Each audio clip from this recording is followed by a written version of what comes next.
താലപ്പൊലി മഹോത്സവത്തിന്റെ ബ്രോഷർ പ്രകാശനം ചെയ്തു. വെന്നൂർ പരദേവത മുണ്ടിയൻകാവ് ക്ഷേത്രത്തിൽ ഫെബ്രുവരി 2 മുതൽ 8 വരെ നടക്കുന്ന താലപ്പൊലി മഹോത്സവത്തിന്റെ ബ്രോഷർ ക്ഷേത്ര കമ്മിറ്റി സെക്രട്ടറി മുരളി കാളത്തുടി ജലജ സിസ്റ്റർക്ക് നൽകി പ്രകാശനം നിർവഹിച്ചു.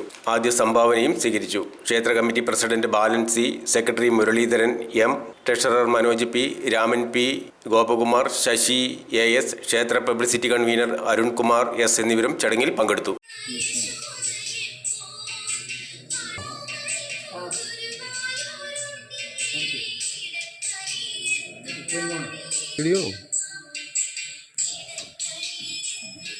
താലപ്പൊലിയോട് അനുബന്ധിച്ച് വിവിധ ക്ലബ്ബുകളും ദേശങ്ങളും വിപുലമായ പരിപാടികളാണ് അവതരിപ്പിക്കുന്നത്. യങ് സ്റ്റാർ ക്ലബ്ബ് വെന്നൂർ അണിയിച്ചൊരുക്കുന്ന ശിവതാണ്ഡവം mega show, Priyadarshini youth lions വെന്നൂരിന്റെ താമ്പോലം, മാഞ്ചാടി വിഭാഗം കാഴ്ചവെക്കുന്ന തെയ്യം, പടിഞ്ഞാറ്റേമുറി വിഭാഗം കാഴ്ചവെക്കുന്ന ശിങ്കാരിമേളം, ജോയ്സ് വെന്നൂർ കാഴ്ചവെക്കുന്ന Ponnan blue magic shinkarimelam and music fusion, Vadakkekara KV brothers അണിയിച്ചൊരുക്കുന്ന പൊയ്ക്കാളിയും, പുലരി കലാസമിതി അവതരിപ്പിക്കുന്ന ശിങ്കാരിമേളവും, ഓംകാരം വെന്നൂർ കാഴ്ചവെക്കുന്ന ഗ്രാമിക ഫോക്ക് ബാൻഡ്, യുവതാര വെന്നൂർ അണിയിച്ചൊരുക്കുന്ന ഫ്യൂഷൻ ചെണ്ട, പകൽ കാഴ്ച എന്നിവ താലപ്പൊലിക്ക് മാറ്റുകൂട്ടും.